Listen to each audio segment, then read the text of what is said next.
From the start of the First World War, Germany seized on Britain's greatest weakness, a vast empire, hard to defend, fatal to lose. The gamble was that Britain might risk everything to protect it, even victory on the Western Front.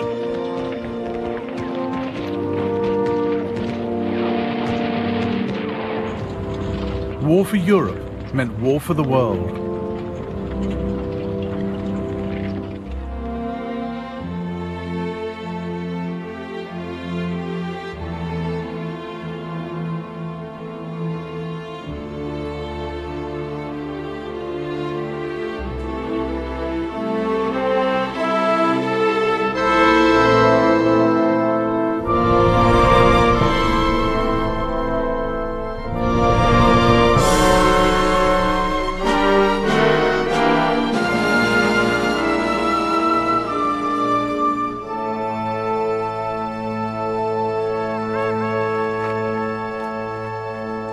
It was Germany's idea to take the war beyond Europe, but it wasn't a bid for expansion, let alone world domination.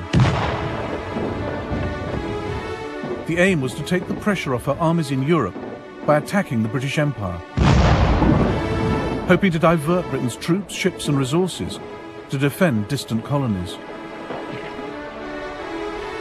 Britain also had no thought of a bigger empire. She just didn't want to lose the one she had. So while Germany wanted to open the war up around the globe, Britain was desperate to close it down.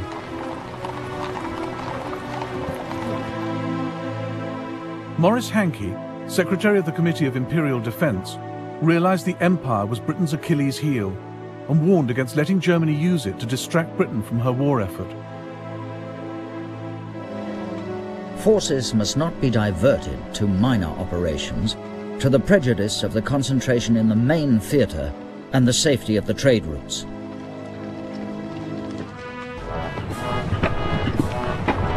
"15 years before, Germany had proclaimed herself an empire builder. The Kaiser had taken his country into the 20th century as a German admiral, creating a global German navy.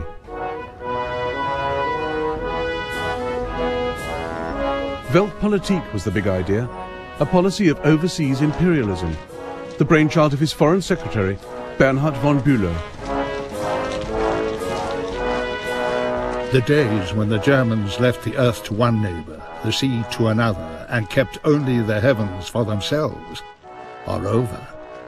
We don't want to put anyone in the shade, but we too demand our place in the sun. Germany had come late to the game of empires, but by 1900 she had Togoland, Cameroon, German Southwest Africa, now Namibia, and German East Africa, now Tanzania. Her flag flew over patches in the Pacific, New Guinea, Samoa, and Micronesia. She had a vital toehold in China, at Tsingtao, where she recoaled her ships and brewed beer. Grand Admiral Alfred von Tirpitz saw this as just the start. We are now standing only at the beginning of a new division of the globe.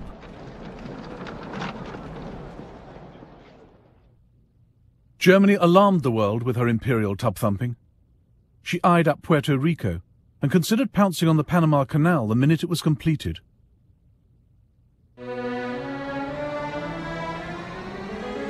But the boldest of all the Kaiser's schemes was Operational Plan 3. The East Coast is the heart of the United States, and this is where she is most vulnerable. New York will panic at the prospect of bombardment. By hitting her here, we can force America to negotiate.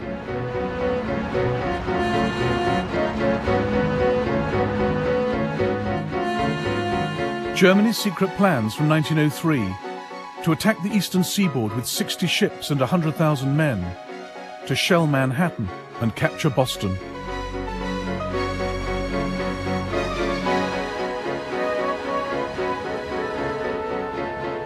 The outlandish scheme was driven by the Kaiser's resentment of America's growing power in the Pacific.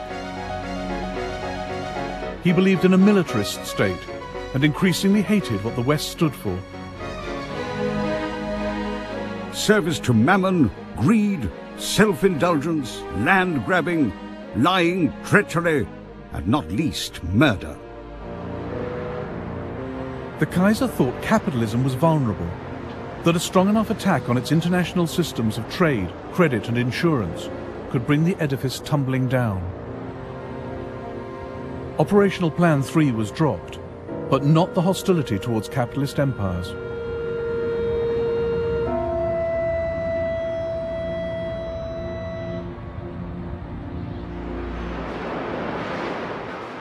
By 1912, Germany had traded in Weltpolitik for a more realistic policy.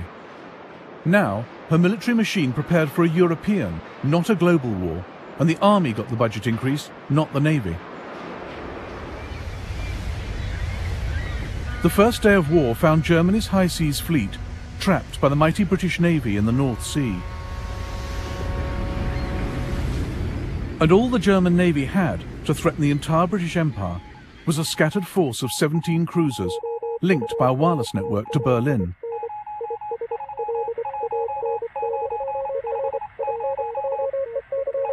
There was the Königsberg off East Africa, the Goeben and the Breslau in the Mediterranean, the Dresden and the Karlsruhe in the West Indies, the Leipzig off the west coast of America. But the greatest concentration of cruisers was Admiral Graf von Spee's powerful East Asiatic Squadron, based at Tsingtao in China.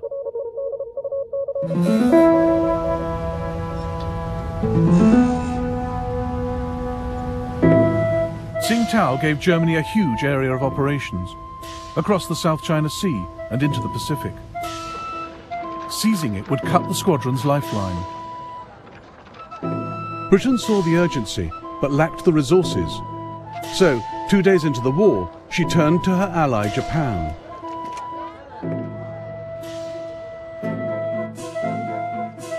Japan was a growing power. Britain's call for naval help suited her ambitions perfectly. Together, Britain and Japan would capture Tsingtao, vital German base, and the Kaiser's pride and joy. It would shame me more to surrender Tsingtao to the Japanese than Berlin to the Russians. On the 2nd of September 1914, 60,000 Japanese troops landed up the coast, violating China's neutrality.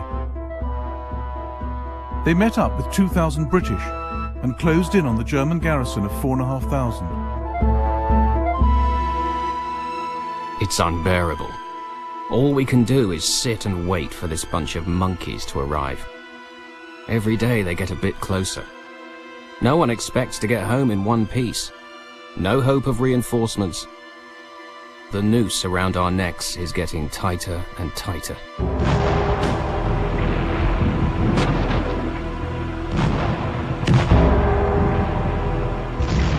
For a solid week, the Japanese battered Tsingtao. On the 7th of November, they entered the town in triumph. Some Germans sneered at the token British force for getting the Japanese to do their dirty work. The brave British. They played no part in the capture of Tsingtao, but they joined in the victory parade. As they went by, we Germans were ordered to turn our backs on them. The English complained to the Japanese commander, but he simply said, "Well, we can't repeat the whole procession just because of that."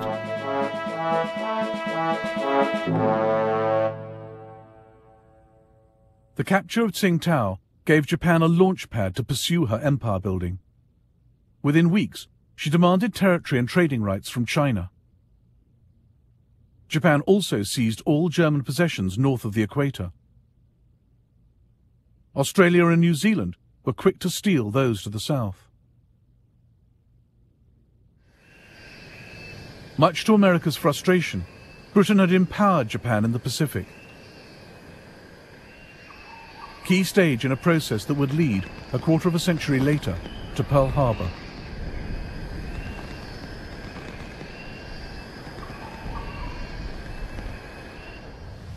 Germany's loss of Tsingtao, far from neutralizing Spee's squadron, ensured its destructive power would be felt around the globe. The best German cruiser commanders, like Spee, were fearless mavericks whom the war turned into heroes. Superb sailors with the instincts of pirates. The Kaiser had given them full authority to make their own decisions in wartime. The heavy responsibility of the officer in command will be increased by the isolated position of his ship. But he must never show one moment of weakness. Above all, the officer must bear in mind that his chief duty is to damage the enemy as severely as possible. Spee now split his squadron. The light cruiser Emden, under Captain Karl von Müller, made for the Bay of Bengal. Spee in the Scharnhorst led his other ships across the Pacific.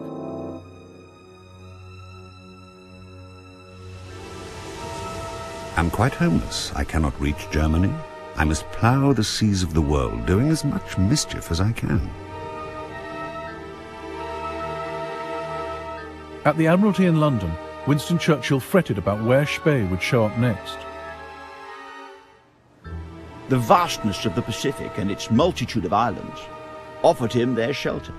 And once he had vanished, who should say where he would reappear? He was a cut flower in a vase, fair to see, yet bound to die. But so long as he lived, all our enterprises lay under the shadow of a serious potential danger.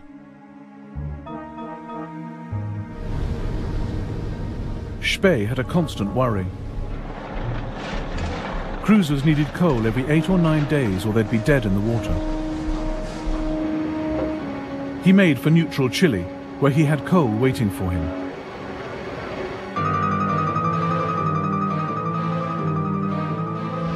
On the 1st of November 1914, he ran into a British fleet off Coronel.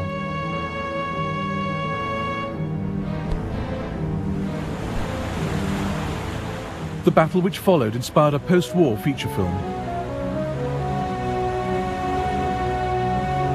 The British commander was Admiral Sir Christopher Cradock, under orders from London. It appears that Gneisenau and Scharnhorst are working across to South America. Be prepared to meet them in company. Cradock had one ship that could outgun Spee's fleet, but she was slow and had been left behind. Now Cradock raced towards enemy ships better armed than his. He had ignored his own rule of thumb.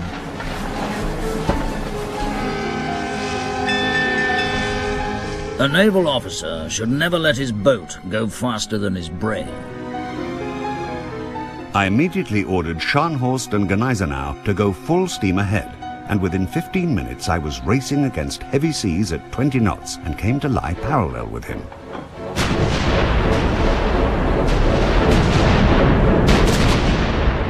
Cradock's ships were no match for Spee's. Good Hope and Monmouth were obviously in distress. Monmouth yawed off to starboard, burning furiously. There was a terrible explosion on Good Hope between her mainmast and her after funnel. The gust of flames reached a height of over 200 feet, lighting up a cloud of debris that was flung still higher in the air.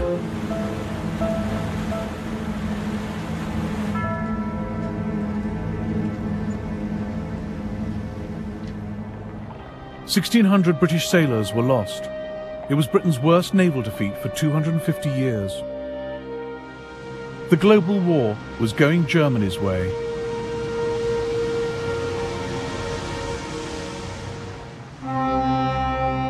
It is only when you get to see and realize what India is, that she is the strength and the greatness of England. It is only then that you feel that every nerve a man may strain, every energy he may put forward, cannot be devoted to a nobler purpose than keeping tight the cords that hold India to ourselves. Britain's empire and trading network was the single biggest resource she brought to the war. And India was at the heart of it. The cords were never tighter. All the more reason for Germany to want them cut.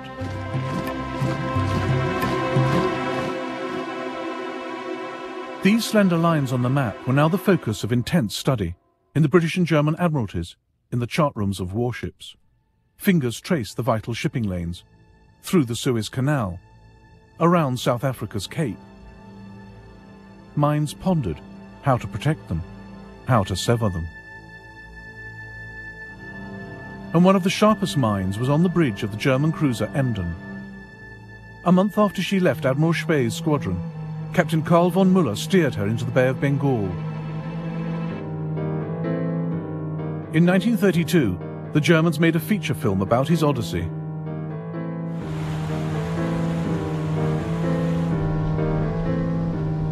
He had an indescribable power over the entire crew. He never gave orders, he just expressed a wish.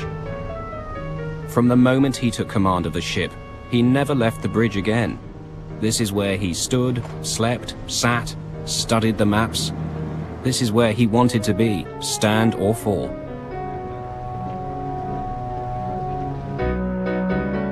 The Emden sometimes rigged a dummy funnel to look like a British cruiser.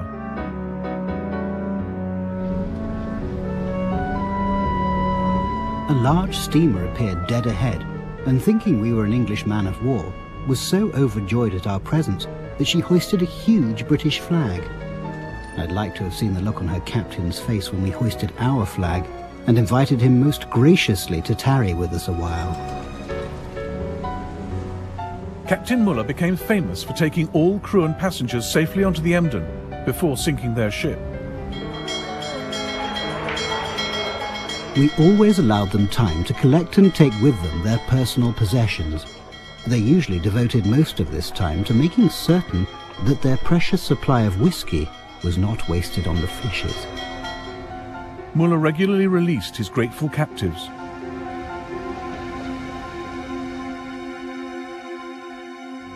Such was the Emden's impact that the British Admiralty later drew up this chart to track her movements. Müller even had the audacity to steam into the Indian port of Madras, as a crew member recorded in his diary. 22nd of September 1914, 9:30 p.m. The Emden sneaks closer and fires 125 shots. Some hit boats in the harbour. Huge columns of fire rise above the oil tanks. The coastal defences open fire, but they all fall short. 23rd of September. We are now 100 miles away.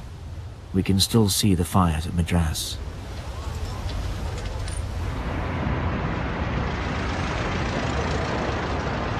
In the City of London, freight rates and shipping insurance rocketed.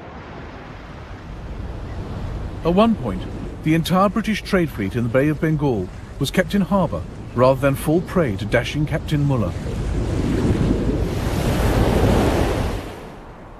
Germany's rogue cruisers were starting to harm Britain's war effort. 3 transports are delayed in Calcutta through fear of Emden. This involves delaying transport of artillery and cavalry. The Cabinet took a strong view. The extirpation of these pests is a most important subject.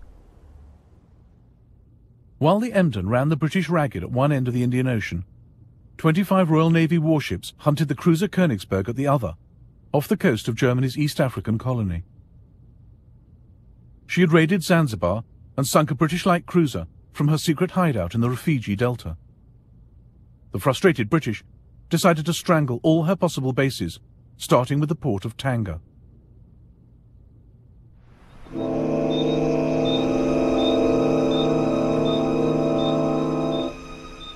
On the 2nd of November 1914, the British steamed into this bay. In the global war, imperial powers got others to do their fighting. Most of the British troops were Indian.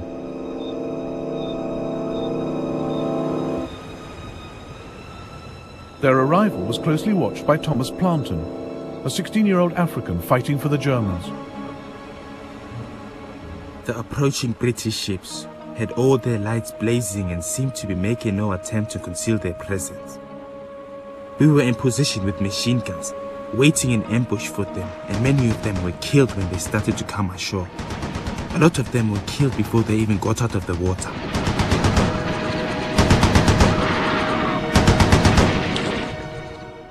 Thomas Plantin was one of 2,500 men under German commander Paul von Lettow-Vorbeck. The British thought taking Tanga would be a pushover, but they reckoned without Lettow. He was a professional Prussian soldier, hard as nails, charismatic. Von Lettow was a remarkable soldier, but stubborn and single-minded to a degree I have fortunately never experienced before. His most remarkable quality was the reckless energy with which he pursued his goals. This was often covered up by his persuasive charm, which he could switch on if he wanted to. On the ship to Africa, von Lettow had met Karen Blixen, who would later write Out of Africa. He clearly turned on the charm for her. A German officer, von Lettow, who belongs to a very old Mecklenburger family, has been such a friend to me. You should hear how they talk about him out here, as the greatest genius of the age. Despite losing men during the landing, the British now threatened Tanga. Governor Schnee ordered Lettow to evacuate the town, rather than see it destroyed. But Lettow had come to Africa to fight. It was crucial to prevent the enemy from gaining a foothold in Tanga, thus giving him a base from which to advance north. I couldn't let the governor's order to spare Tanga take precedence over this priority. Lettow wrecked the British positions himself, on his bicycle. He also called in reinforcements. 3 companies of German troops came by rail to Tanga. Here, on the 4th of November 1914, they met the British Indian soldiers, raw and poorly trained.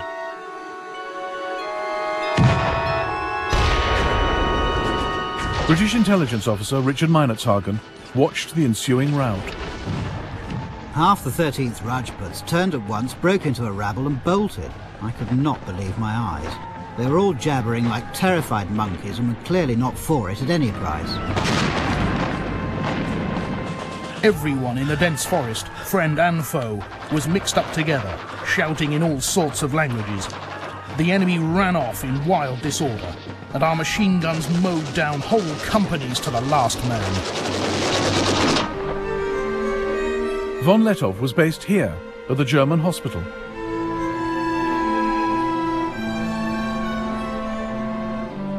After 2 days of heavy fighting, the British sent Richard Meinertzhagen to negotiate a surrender.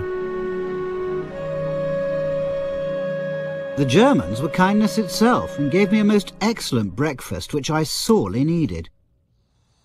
We discussed the fight freely as though it had been a football match. It seemed so odd that I should be having a meal today with people whom I was trying to kill yesterday. It seemed so wrong. It made me wonder whether this really was war, or whether we'd all made a ghastly mistake. The German officers were all hard-looking, keen and fit. They treated this war as some new form of sport.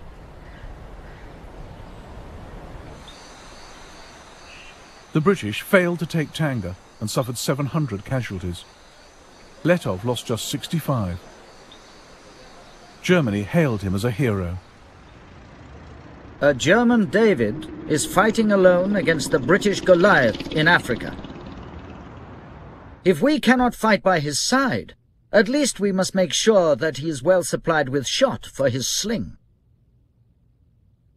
But the British blockade of Germany prevented reinforcements reaching Lettow. Further east, across the Indian Ocean, Muller was still causing havoc. He'd sunk 2 warships and captured 23 merchant ships. On the 9th of November 1914, the Emden anchored at the Cocos Islands to destroy the British wireless station. But the radio operator spotted the Emden's bogus 4th funnel and put out a call for help. The Australian cruiser Sydney picked up the message and ended the Emden's maverick career.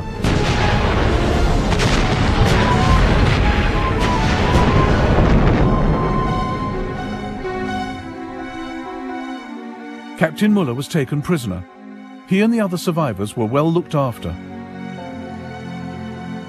Dear loved ones, I'm well and healthy. The British were very friendly. They took loads of photos of us and asked for our addresses to send us the snaps. Yours, Walter.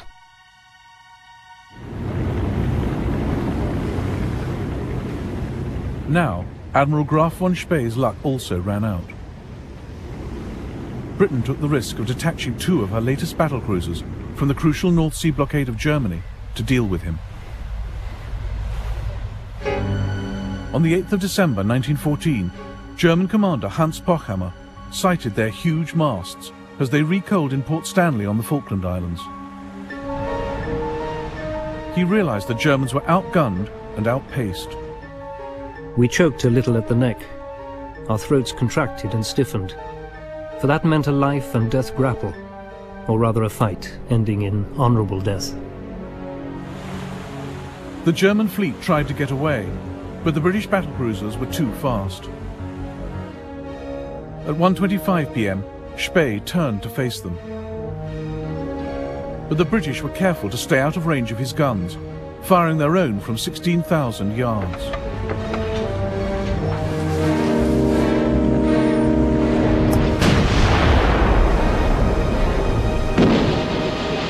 Lieutenant Harry Bennett on HMS Canopus watched what happened and painted these watercolours. At 4:17 p.m, the Scharnhorst went down with Admiral von Spee and all hands.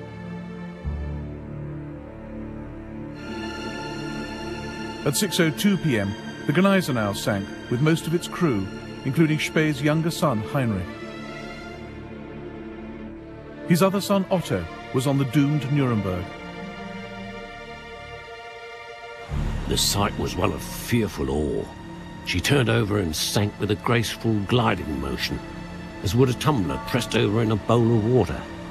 Those who went down in her were game to the end, for we saw a party of her men standing on the quarterdeck, waving the German ensign as she sank, and so they went down into their watery grave. The Battle of the Falklands heralded the end of Germany's cruiser campaign. Her global war would increasingly have to be fought on land. Again, her commanders would stretch slim resources to lead the British Empire a dance.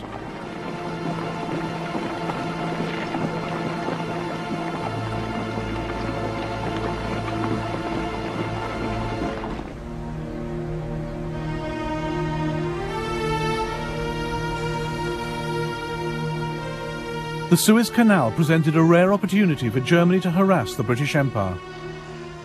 A crucial British sea lane, vulnerable to attack by land forces. But Germany couldn't spare any men from the Western Front, so Berlin turned to Ottoman Turkey, her ally since November 1914.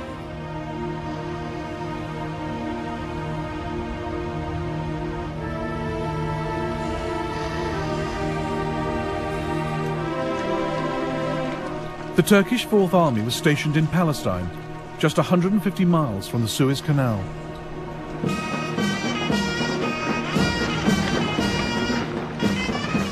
The Turks agreed to help capture Suez, assigning these 19,000 troops.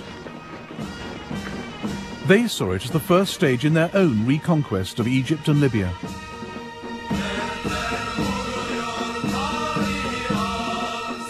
We marched at night and only by moonlight.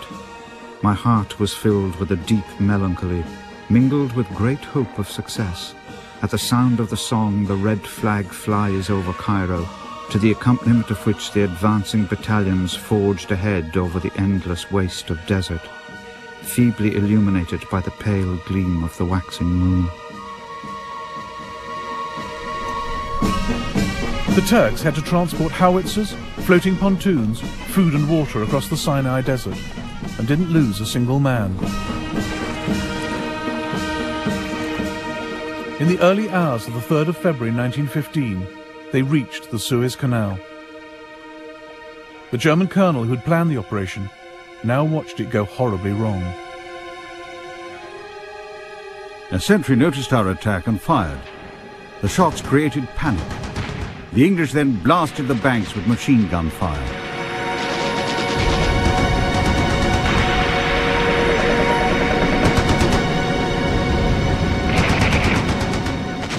The Turks found the canal defended by 9 British warships and 30,000 Indian troops dug into defensive positions. The Ottoman troops suffered 1,200 casualties. The survivors retreated across the desert.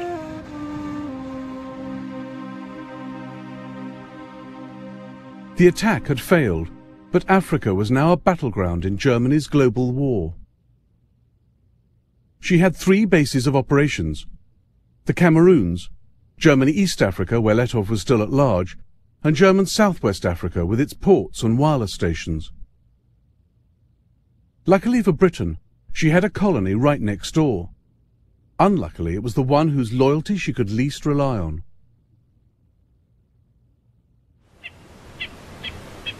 The Union of South Africa was racially diverse.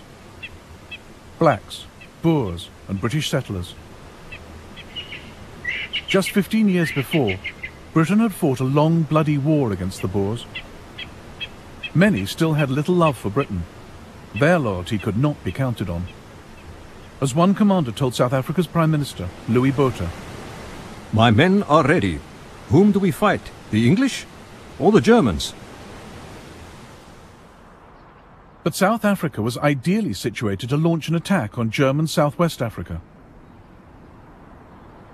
British Colonial Secretary Lewis Harcourt took the gamble. If your ministers desire and feel themselves able to seize such part of German Southwest Africa as will give them the command of the wireless stations there, we should feel this was a great and urgent imperial service. South Africa's government readily agreed because it had many imperial ambitions of its own. It wanted to seize German Southwest for itself.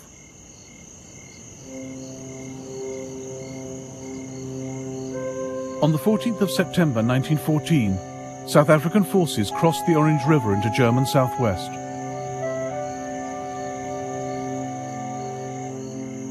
But the Germans were one jump ahead, as the South Africans found out when they paused at the watering hole of Sandfontein.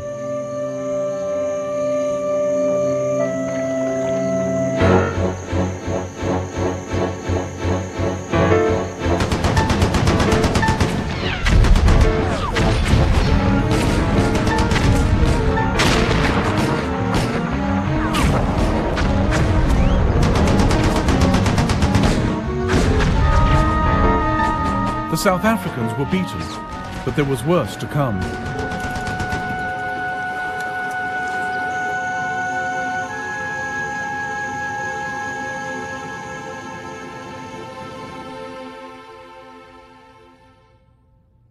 Part of South Africa now rose up in armed rebellion. Commanding the forces in the Northern Cape was Manie Maritz. Fearless and uncompromising, Maritz had fought a vicious guerrilla campaign against Britain in the Boer War. His sympathies lay entirely with Germany. I received a telegram ordering me to take a large commando into German Southwest Africa. I was determined not to fight on behalf of the British Empire, and my officers and troops were in full accord with me. In October 1914, Manie Maritz crossed the Orange River into German territory at Squeet Drift to enlist German support.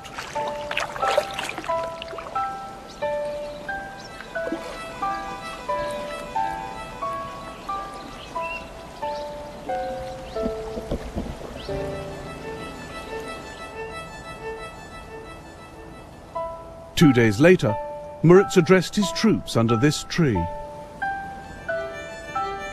Now, men, we don't want to be ruled by the Jews and the financiers of England.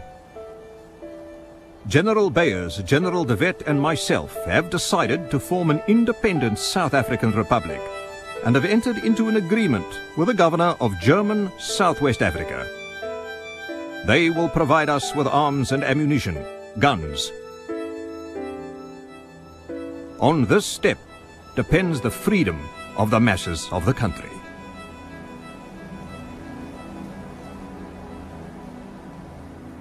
Britain's request for help had brought her dominion to the brink of civil war. In London, the Colonial Secretary Lewis Harcourt feared the breakup of the Union of South Africa. He secretly ordered 30,000 Australian soldiers diverted to the Cape to smother the rebellion. Safety of the Union is first and paramount consideration. We attach no importance to German Southwest Africa in comparison. The Australians weren't needed. In the winter of 1914, the loyal South Africans defeated the Boer rebels. This is rare film of 50 of them being led to trial in Cape Town, but they never caught Mani Moritz. By July 1915, South Africa cornered the Germans, forced their surrender, and annexed their colony. And Britain had more work for South Africa, north this time, to deal once and for all with von Lettow. London turned to South Africa's defence minister to lead the campaign, Jannie Smuts. Smuts too had fought in the Boer War, but was now passionately pro-British. More a statesman than a soldier, Smuts made an indifferent general of conventional forces. And he was up against Lettow. British officer Richard Meinertzhagen was now Smuts's intelligence officer. Smuts is quite determined to avoid a stand-up fight. He told me he could not afford to go back to South Africa with the nickname Butcher Smuts. If von Lettow is clever and Smuts not clever enough, there's going to be trouble. Lettow was clever. Here, at his headquarters at Moshi railway station, he thought through the idea of depriving Britain of manpower in Europe by opening up the war in Africa. The question was, could we, with our small forces, prevent considerable numbers of the enemy from intervening in Europe, or inflict substantial damage on their armaments and troops? I strongly believed that we could.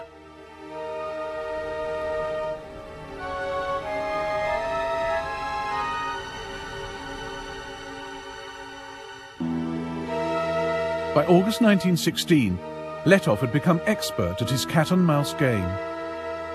Von Lettow is slippery and is not going to be caught by manoeuvre. He knows the country better than we do.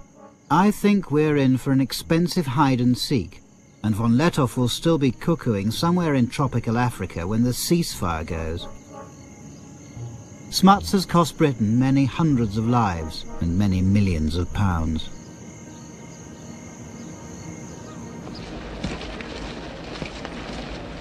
Lettow ran his force of up to 15,000 soldiers, mostly black, on scrounging and improvisation.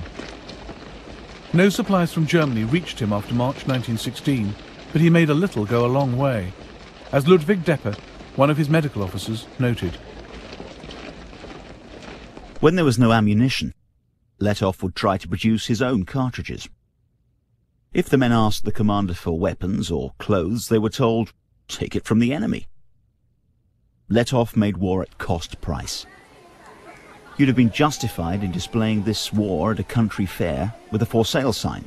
Cheapest war in the world.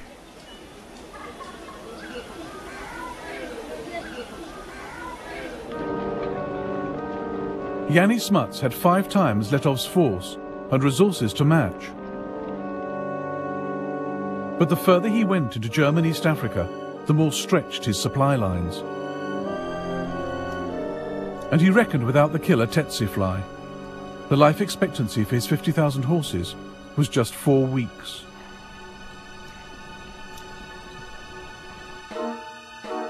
Torrential rain, mud, dust and boiling heat further slowed his progress. Intelligence was sketchy, maps inadequate. Telephone cable often had to be raised to 8 meters to avoid damage by giraffes. Thus is like warfare of bygone days. We come along where no road had ever been, where probably white man had never trod before. The river is in flood and we can't get across.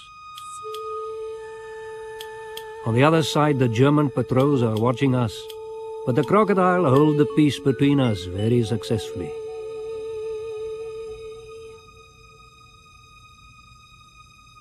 Letov played with Smuts, refusing to fight, slipping away, luring him deeper into Africa. As they went, they spread the war's grief and destruction, dragging in more and more of the people of Africa.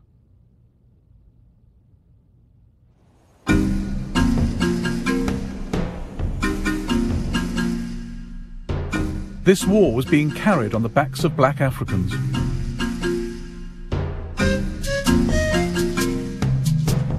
For the Letov campaign alone, the British recruited over 1 million black porters. 1 in 5 died from malnutrition and disease, death rates comparable with those on the Western Front. They endured their ordeal quietly.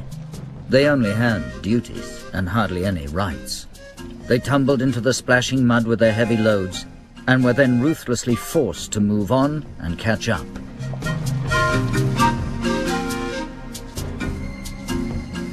Oh, the Lindy Road was dusty, and the Lindy Road was long. But the chap what did the hardest graft, who could not do but wrong, was the Cavarondo porter, with his Cavarondo song. It was, "Come here, porter." It was, "Amera, here, get." And Amera didn't grumble. He simply did his bit.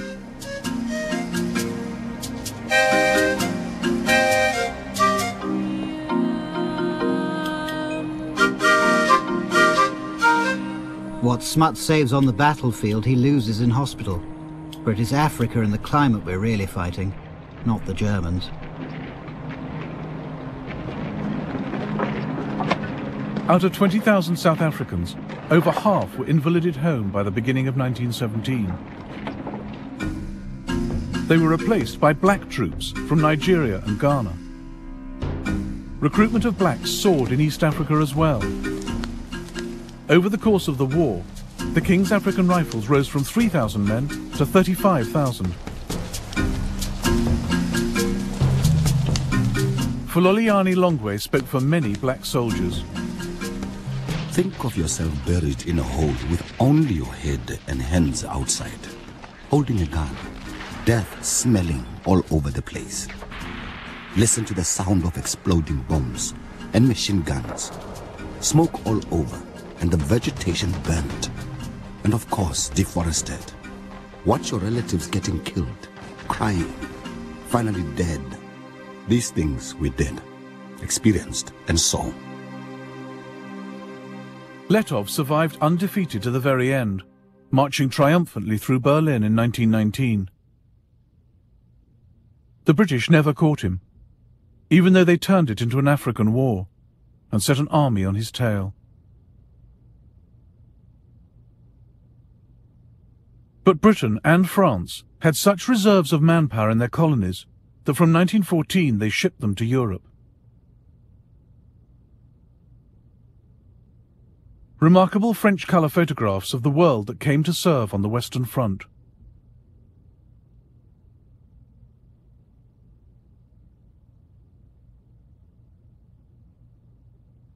French General Charles Mangin had calculated that France could raise up to 300,000 from her empire for Europe. No one believed him. But in fact, they mobilized double that number.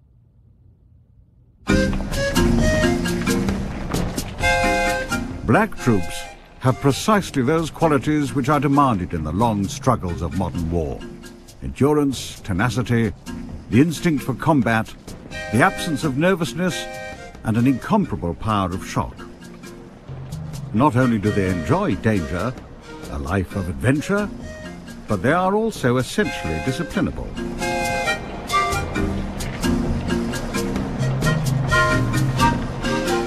People started hiding and running away from the camp. There were all kinds of illnesses, even psychological illness. People didn't know where they were going or even why they were fighting. There were rumors that we would never come back, that we are going to be sold as slaves.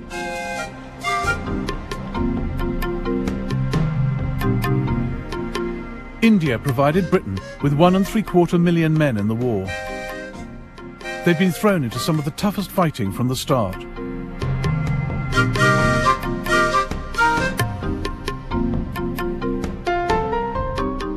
One Indian wrote to a friend,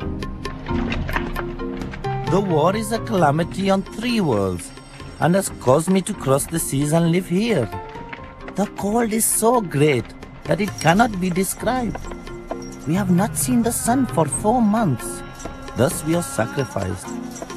I have neither sleep by night nor ease by day. There can never have been such a war before, nor will there ever be again."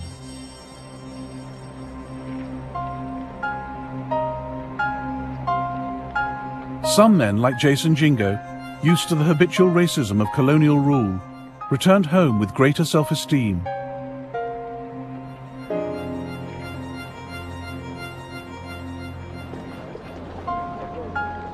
We had liked our time in France. It was our first experience of living in a society without a color bar. We were different from the other people at home. Our behavior, as we showed the South Africans, was something more than they'd expected from a native. We had copied the manners and customs of the Europeans, and not only copied, we lived them.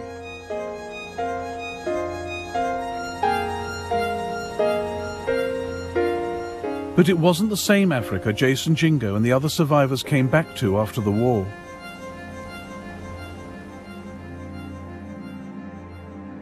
The empires which once carved it up had now turned parts of it into a wasteland, as German medic Ludwig Deppe realized. Behind us we leave destroyed fields and, for the immediate future, starvation. We are no longer the agents of civilization. Our path is marked by death, plundering, and deserted villages.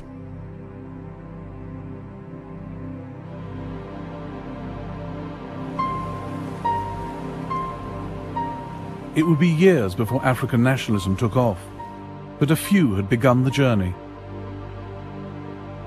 In 1914, John Chilembwe challenged the basis of the war and Africa's place in it. And his words would haunt colonial officials for years to come. Let the rich men, bankers, titled men, storekeepers, farmers, and landlords go to war and get shot. Instead, the poor Africans who have nothing to own in this present world, who in death leave only a long line of widows and orphans in utter want and dire distress, are invited to die for a cause which is not theirs.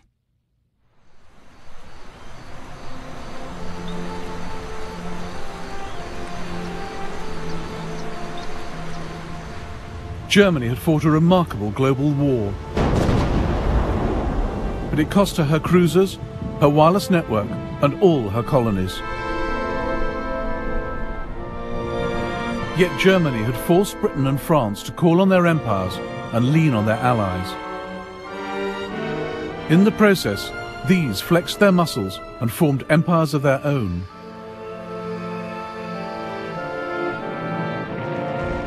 The First World War saw the last scramble for Africa. And the ideas the Kaiser had so hated, land grabbing, avarice and capitalism, had in fact been spread wider. For the moment, imperialism looked more successful than it had ever been.